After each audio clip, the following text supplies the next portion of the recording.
Banyak hal yang mengatakan bahwa ini ada ancaman perang dunia ketiga dan ini adalah sebuah ketedoran bagi dunia selanjutnya. Bahwa apa yang disebut dengan negara besar pada akhirnya menjadi egois dan menjadi besar dan membawa hal-hal yang lebih besar kepada persenjataan. Ilmu yang menjadi berkat menjadi bencana. Dan kita lihat banyak perubahan-perubahan yang terjadi setelah tahun 80, artinya 2025.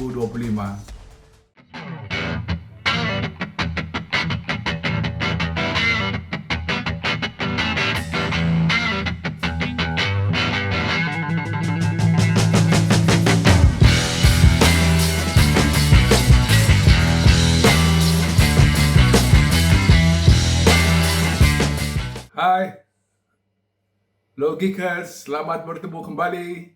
Saya Jimmy Siahaan ingin menjelaskan beberapa situasi internasional saat ini. Saya memulai di tahun 1945 yang kita sebut sebagai Perang Dingin, yang menghasilkan Perang Dingin, yang betul-betul setelah Perang Dunia berakhir memberikan dampak besar bagi dunia dan bagi perubahan. Dunia mulai ditata kembali, terbentuknya sebuah struktur baru, adanya bantuan dari Amerika, Marshall Plan, dan membantu agar ekonomi dunia, ekonomi Eropa, ekonomi Jepang, Korea Selatan bisa bertumbuh dan menjadi kekuatan baru, sehingga penderitaan mereka dikurangi dengan beban yang begitu berat. Marshall Plan memberikan pertolongan pada negara-negara Eropa dan Asia yang berperang saat itu. Namun, kemudian 80 tahun kemudian, bantuan Marshall Plan, apa yang kita sebut dengan Perang Dingin, sepertinya berubah dan akan menjadi sebuah perang yang sekarang kita sebut sebagai perang tarif. Dan kemudian hari dari sisi senjata akan kita sebut sebagai pra-perang nuklir. Dan inilah kira-kira yang akan kita bahas, apa yang terjadi. Dan ketika tahun 1945, sebuah karya besar lahir oleh George Orwell yang berjudul 1984, memberikan gambaran kepada kita bahwa apa yang disebut dengan negara besar pada akhirnya menjadi egois dan menjadi besar dan membawa hal-hal yang lebih besar kepada persenjataan. Ilmu yang menjadi berkat menjadi bencana, dan kita lihat banyak perubahan-perubahan yang terjadi setelah tahun 80, artinya 2025. Dan kini kita memasuki 2026, dua perang tarif dan persiapan perang nuklir nampaknya merupakan hal yang serius. Dunia akan terganggu saat ini, dan kita lihat apa yang terjadi di Amerika ketika Presiden Roosevelt, Presiden Amerika ke-32, memberikan dukungan kepada persenjataan dan demokrasi. Demokrasi adalah sebuah senjata, dan kini berubah oleh Menteri Pertahanan menjadi P.T. Hegseth, yang berubah menjadi kebebasan. Senjata sebagai kebebasan, namun menjadi ancaman bagi dunia. Dan inilah yang terjadi masa Trump, dan sangat berbeda di kemudian hari, bahwa dunia semakin goncang, bahwa dunia menjadi hal-hal yang berat, yang tadinya menuju demokrasi bagi perdamaian, sekarang menuju kebebasan, tetapi menjadi kebablasan. Dan inilah yang terjadi sekarang, goncangan, kebablasan, dan ketidakharmonisan dunia. Pergaulan dunia berubah dari multilateral menjadi bipolar. Amerika merubah dirinya menjadi lebih egois, menjadi lebih isolasi, ingin menjadi lebih besar. Namun apa yang terjadi, goncangan ini benar-benar mengganggu dunia. Dan kita lihat bahwa Trump memainkan peranan besar di dalam tarif, dan kita lihat Peter Hegseth Menteri Pertahanannya benar-benar tidak dapat berkompromi. Dan kita lihat dalam minggu ini ada perundingan dengan NATO, ketidakhadiran daripada Menteri Pertahanan Amerika Serikat menandakan bahwa NATO akan menjadi partner yang baik atau menjadi ketergantungan. Amerika ingin menjadi partner dan tidak mau menjadi ketergantungannya kepada NATO. Sehingga kebebasan bagi politik luar negeri Amerika adalah bagi Eropa sebuah ancaman.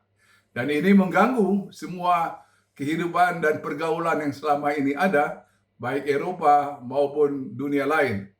Semua hal dilihat sebagai sesuatu yang ancaman dan sesuatu yang harus berlatar belakang bisnis atau ekonomi. Dan inilah yang membuat konsep Trump ini benar-benar bukan saja mengganggu, tapi juga memberikan, katakanlah bisa memberikan ancaman bagi dunia. Dan banyak hal yang mengatakan bahwa ini ada ancaman perang dunia ketiga, dan ini adalah sebuah ketedoran bagi dunia selanjutnya. Apa yang terjadi hanyalah sebuah tentang perdamaian adalah sebuah kata yang berarti banyak, bersegi banyak, mempunyai dua sisi yang banyak, yaitu perdagangan, tarif, dan di lain pihak adalah kepentingan Amerika dinomor satukan. Amerika ingin menjadi nomor satu, namun apa yang terjadi bahwa semua terganggu dengan adanya ketedoran yang dianggap membahayakan semua. Dunia menjadi turbulensi, dan ini juga jawabannya adalah bagaimana caranya turbulensi ini bisa kembali menjadi normal. Dan ini sangat sulit diduga karena setiap hari selalu ada ancaman bagi negara lain, di samping selalu ada usaha untuk perdamaian termasuk di Gaza. Tetapi di balik itu juga sekali lagi kita melihat bahwa peranan Amerika sekarang ini sudah benar-benar memberikan suatu egoisme dan betul-betul super mega bagi kehidupan baik perdamaian maupun perang. Dua arti ini sekarang berubah. Struktur atau organisasi tentang internasional juga berubah. Dan ini menjelaskan bahwa perombakan besar atau filsafat yang berubah ini harus diantisipasi oleh dunia, baik oleh Eropa, baik oleh negara Asia, baik bagi sahabat-sahabat Amerika lainnya. Namun ini juga akan membawa, menurut kami adalah membawa bencana bagi dunia karena ancamannya luar biasa besar.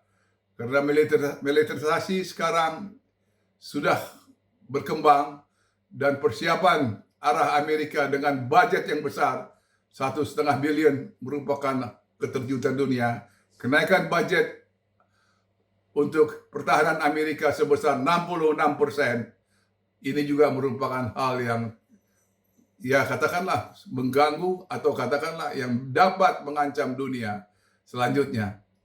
Kita lihat dalam waktu dekat ini apa yang akan terjadi.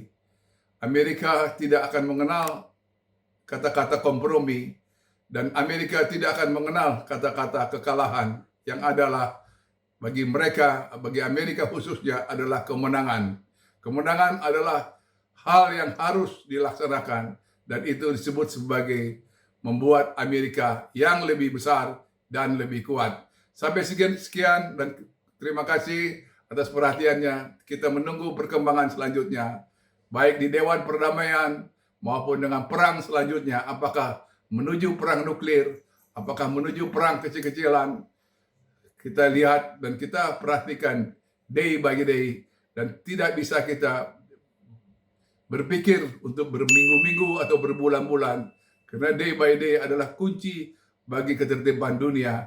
Bagaimana menciptakan dunia setiap hari, setiap jam, karena bahaya besar mengancam dan kiamat ada di depan mata saat ini. Salam dari saya. Sampai bertemu kembali.